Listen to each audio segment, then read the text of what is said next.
अथ श्री ललितापञ्चकम्। प्रातः स्मरामि ललितावदनारविन्दं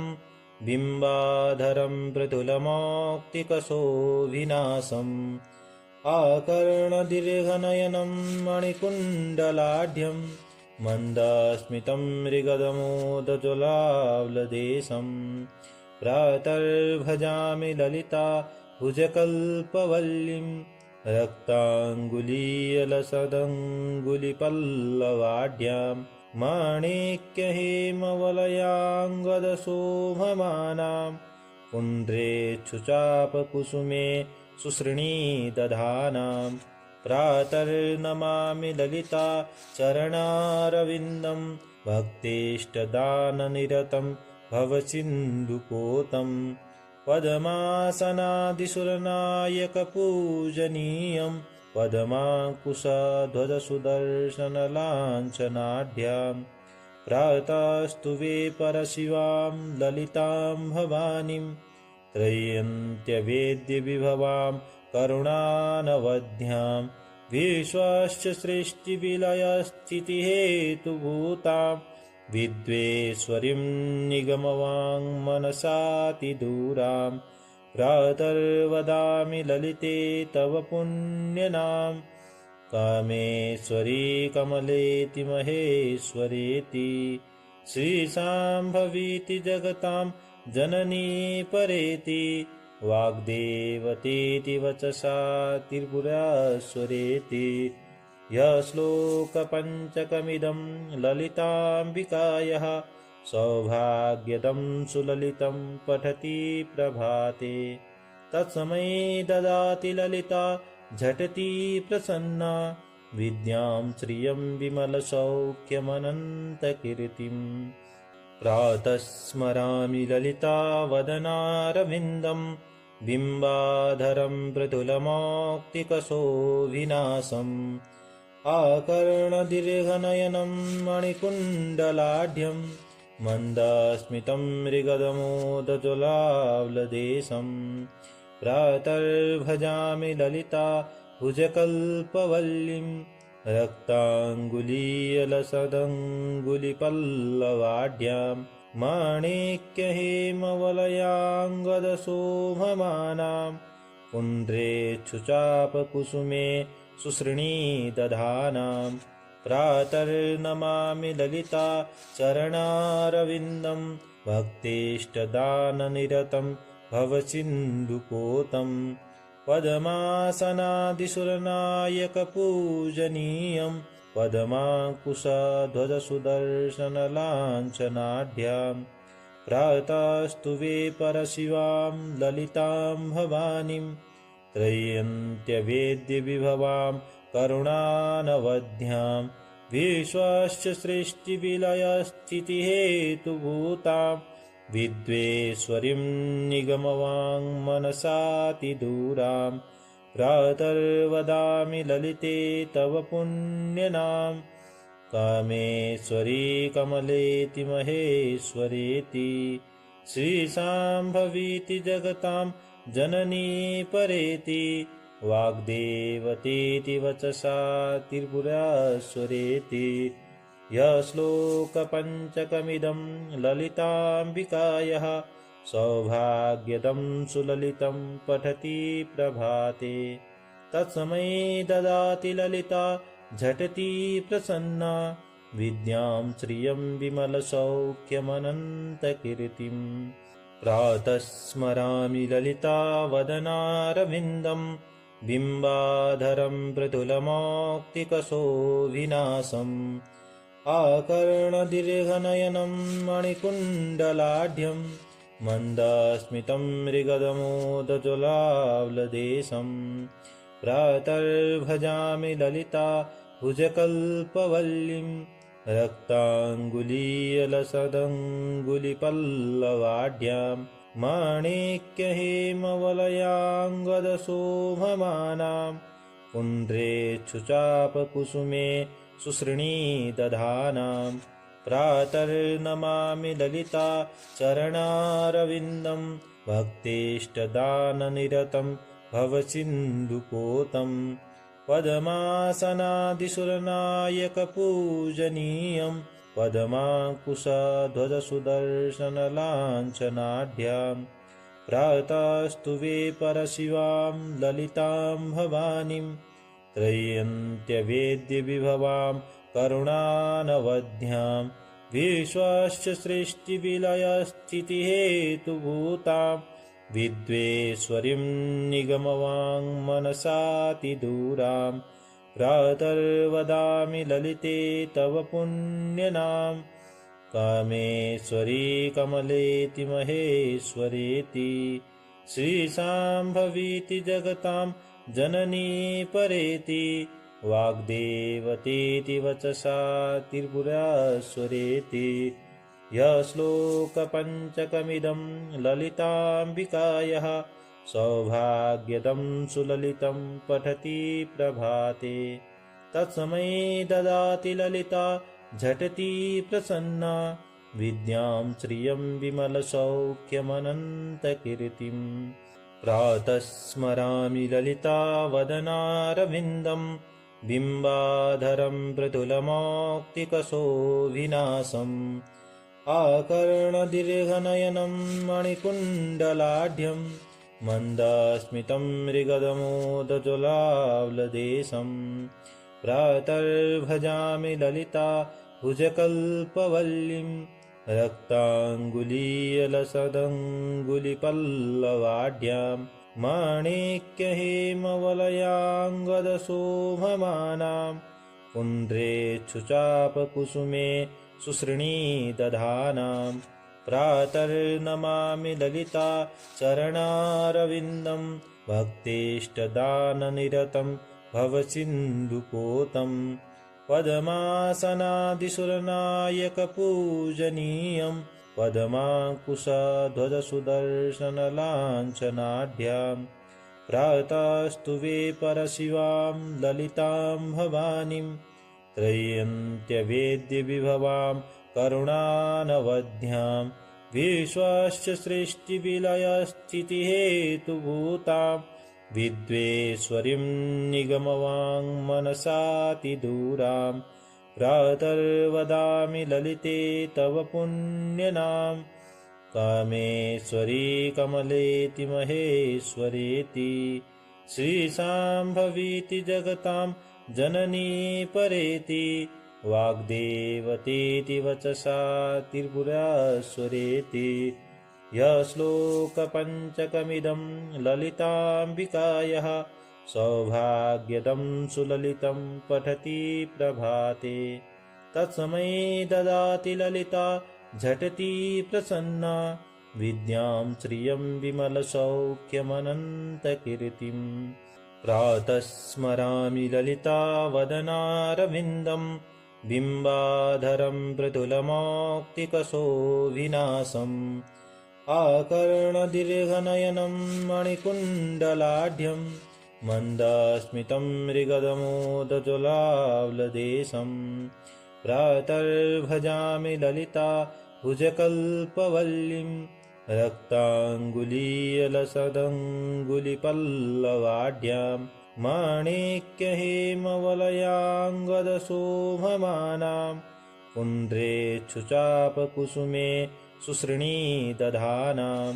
प्रातर्नमामि ललिता चरणारविन्दं भक्तेष्टदाननिरतं भवसिन्धुपोतं पद्मासनादिसुरनायकपूजनीयं पद्माङ्कुशध्वजसुदर्शनलाञ्छनाढ्यां प्रातस्तुवे परशिवां ललितां भवानीं त्रयन्त्यवेद्यविभवां करुणानवध्यां विश्वस्य सृष्टिविलयस्थितिहेतुभूतां विद्वेश्वरीं निगमवाङ्मनसातिदूरां प्रातर्वदामि ललिते तव पुण्यनाम कामेश्वरी कमलेति महेश्वरेति श्रीशाम्भवीति जगतां जननी परेति वाग्देवतेति वचसा त्रिपुरासुरेति यश्लोकपञ्चकमिदं ललिताम्बिकायाः सौभाग्यदं सुललितं पठति प्रभाते तत्समये ददाति ललिता झटति प्रसन्ना विद्यां श्रियं विमलसौख्यमनन्तकीर्तिम् प्रातः स्मरामि ललितावदनारविन्दं बिम्बाधरं मृदुलमौक्तिकशोभिनाशम् आकर्णदीर्घनयनं मणिकुण्डलाढ्यं मन्दस्मितं मृगदमोदजुलावलदेशम् प्रातर्भजामि ललिता भुजकल्पवल्लीं रक्ताङ्गुलीयलसदङ्गुलिपल्लवाढ्यां माणिक्यहेमवलयाङ्गदशोभमानां पुण्ड्रेक्षुचापकुसुमे सुसृणीदधानां प्रातर्नमामि ललिता चरणारविन्दं भक्तेष्टदाननिरतं भवसिन्धुपोतं पद्मासनादिसुरनायकपूजनीयं पद्माङ्कुशध्वजसुदर्शनलाञ्छनाढ्यां प्रातस्तुवे परशिवां ललितां भवानीं त्रयन्त्यवेद्यविभवां करुणानवध्यां विश्वस्य सृष्टिविलयस्थितिहेतुभूतां विद्वेश्वरीं निगमवाङ्मनसातिदूरां प्रातर्वदामि ललिते तव पुण्यनाम कामेश्वरी कमलेति महेश्वरेति श्रीशाम्भवीति जगतां जननी परेति वाग्देवतेति वचसा त्रिपुरासुरेति यश्लोकपञ्चकमिदं ललिताम्बिकायाः सौभाग्यदं सुललितं पठति प्रभाते तत्समये ददाति ललिता झटति प्रसन्ना विद्यां श्रियं विमलसौख्यमनन्तकीर्तिम् प्रातः स्मरामि ललितावदनारविन्दं बिम्बाधरं मृदुलमौक्तिकशोभिनाशम् आकर्णदीर्घनयनं मणिकुण्डलाढ्यं मन्दस्मितं मृगदमोदजुलावलदेशम् प्रातर्भजामि ललिता भुजकल्पवल्लीं रक्ताङ्गुलीयलसदङ्गुलिपल्लवाढ्यां माणिक्यहेमवलयाङ्गदशोभमानां पुण्ड्रेक्षुचापकुसुमे सुसृणीदधानां प्रातर्नमामि ललिता चरणारविन्दं भक्तेष्टदाननिरतं भवसिन्धुपोतं पद्मासनादिसुरनायकपूजनीयं पद्माङ्कुशध्वजसुदर्शनलाञ्छनाढ्यां प्रातस्तुवे परशिवां ललितां भवानीं त्रयन्त्यवेद्यविभवां करुणानवध्यां विश्वस्य सृष्टिविलयस्थितिहेतुभूतां विद्वेश्वरीं निगमवाङ्मनसातिदूरां प्रातर्वदामि ललिते तव पुण्यनाम कामेश्वरी कमलेति महेश्वरेति श्रीशाम्भवीति जगतां जननी परेति वाग्देवतेति वचसा त्रिपुरासुरेति यश्लोकपञ्चकमिदं ललिताम्बिकायाः सौभाग्यदं सुललितं पठति प्रभाते तत्समये ददाति ललिता झटति प्रसन्ना विद्यां श्रियं विमलसौख्यमनन्तकीर्तिम् प्रातः स्मरामि ललितावदनारविन्दं बिम्बाधरं मृदुलमौक्तिकशोभिनाशम् आकर्णदीर्घनयनं मणिकुण्डलाढ्यं मन्दस्मितं मृगदमोदजुलावलदेशम् प्रातर्भजामि ललिता भुजकल्पवल्लीं रक्ताङ्गुलीयलसदङ्गुलिपल्लवाढ्यां माणिक्यहेमवलयाङ्गदशोभमानां पुण्ड्रेक्षुचापकुसुमे सुसृणी दधानां प्रातर्नमामि ललिता चरणारविन्दं भक्तेष्टदाननिरतं भवसिन्धुपोतं पद्मासनादिसुरनायकपूजनीयं पद्माङ्कुशध्वजसुदर्शनलाञ्छनाढ्यां प्रातस्तुवे परशिवां ललितां भवानीं त्रयन्त्यवेद्यविभवां करुणानवध्यां विश्वस्य सृष्टिविलयस्थितिहेतुभूतां विद्वेश्वरीं निगमवाङ्मनसातिदूरां प्रातर्वदामि ललिते तव पुण्यनाम कामेश्वरी कमलेति महेश्वरेति श्रीशाम्भवीति जगतां जननी परेति वाग्देवतेति वचसा त्रिपुरासुरेति यः श्लोकपञ्चकमिदं ललिताम्बिकायाः सौभाग्यदं सुललितं पठति प्रभाते तत्समये ददाति ललिता झटति प्रसन्ना विद्यां श्रियं विमलसौख्यमनन्तकीर्तिं प्रातः स्मरामि ललिता वदनारविन्दं बिम्बाधरं मृदुलमौक्तिकशोभिनाशम् आकर्णदीर्घनयनं मणिकुण्डलाढ्यं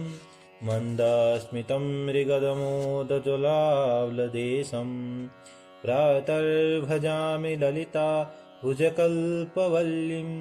रक्ताङ्गुलीयलसदङ्गुलिपल्लवाढ्यां माणिक्यहेमवलयाङ्गदशोभमानां पुण्ड्रेक्षुचापकुसुमे सुसृणी दधानां प्रातर्नमामि ललिता चरणारविन्दं भक्तेष्टदाननिरतं भवसिन्धुपोतं पद्मासनादिसुरनायकपूजनीयं पद्माङ्कुशध्वजसुदर्शनलाञ्छनाढ्यां प्रातस्तुवे परशिवां ललितां भवानीं त्रयन्त्यवेद्यविभवां करुणानवध्यां विश्वस्य सृष्टिविलयस्थितिहेतुभूतां विद्वेश्वरीं निगमवाङ्मनसातिदूरां प्रातर्वदामि ललिते तव पुण्यनाम कामेश्वरी कमलेति महेश्वरेति श्रीशाम्भवीति जगतां जननी परेति वाग्देवतेति वचसा त्रिपुरासुरेति यः श्लोकपञ्चकमिदं ललिताम्बिकायाः सौभाग्यदं सुललितं पठति प्रभाते तत्समये ददाति ललिता झटति प्रसन्ना विद्यां श्रियं विमलसौख्यमनन्तकीर्तिम् इति श्रीमच्छङ्कराचार्यकृतं ललितापञ्चकं सम्पूर्णम्।